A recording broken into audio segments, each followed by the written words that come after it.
ସତ୍ୟନାରାୟଣ ଗୁପ୍ତା। ଅଗ୍ନିକାଣ୍ଡ 5:30 ବେଳେ ବହୁତ ଧୂଆଁ ବାହାରିଥିଲା।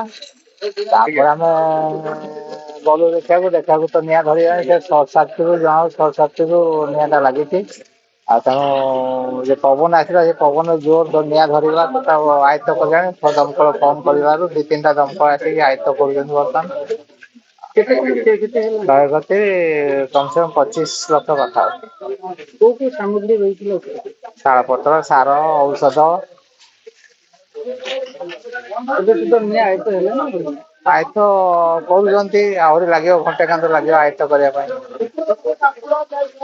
କିଏ ପରିଚୟ ଦିଅନ୍ତୁ? ରବୀନ୍ଦ୍ର କୁମାର ଦାସ, ବସ୍ତା। ଅଗ୍ନିକାଣ୍ଡ ଘଟିଲା ବସ୍ତାରେ କଣ କିସ ଜାଣିଛନ୍ତି? ମାନେ କେମିତି ଜାଣିବ? ହଠାତ୍ ତ ମେଘ ଉଠି ଆସିଥିଲା, ତାପରେ ପବନ ବି ଟିକେ ଟିକେ ହେଲା। ହଠାତ୍ ଦେଖିବାରୁ ଲାଇନ ଟା ସେତେବେଳେ ପାୱାର କଟ ହେଇଥିଲା। ତାପରେ ହଠାତ୍ ଲାଇନ ଆସିଲା ପରେ ଏଠି ନିଆଁ ପଛପଟରୁ ନିଆଁ ଲାଗିଲା। ଗୋଦାମ ଟା ସମ୍ପୂର୍ଣ୍ଣ ଜଳି ଯାଇଛି।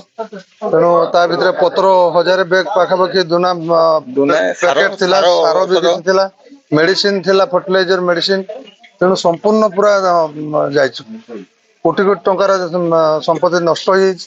ତେଣୁ ଆମେ ଗୋଟେ ଦାବି ରଖିବୁ, ପ୍ରଶାସନ ଦ୍ଵାରା କିଛି ଯଦି କ୍ଷତିପୂରଣ ମିଳିବ, ତାହେଲେ ମାନେ ତାଙ୍କର ସହାୟତା ରାଶି ପାଇଲେ ଉପକୃତ ହେବେ, ଏହା ଆମେ ଦାବି ରଖିବୁ।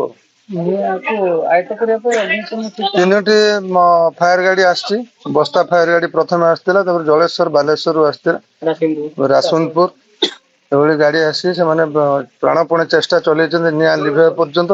ବର୍ତ୍ତମାନ ସୁଦ୍ଧା ନିଆଁକୁ ମଧ୍ୟ ଆୟତ୍ତ କରି ହେଇଥିଲେ ମଧ୍ୟ ସମ୍ପୂର୍ଣ୍ଣ ଭାବରେ ଲିଭି ନାହିଁ।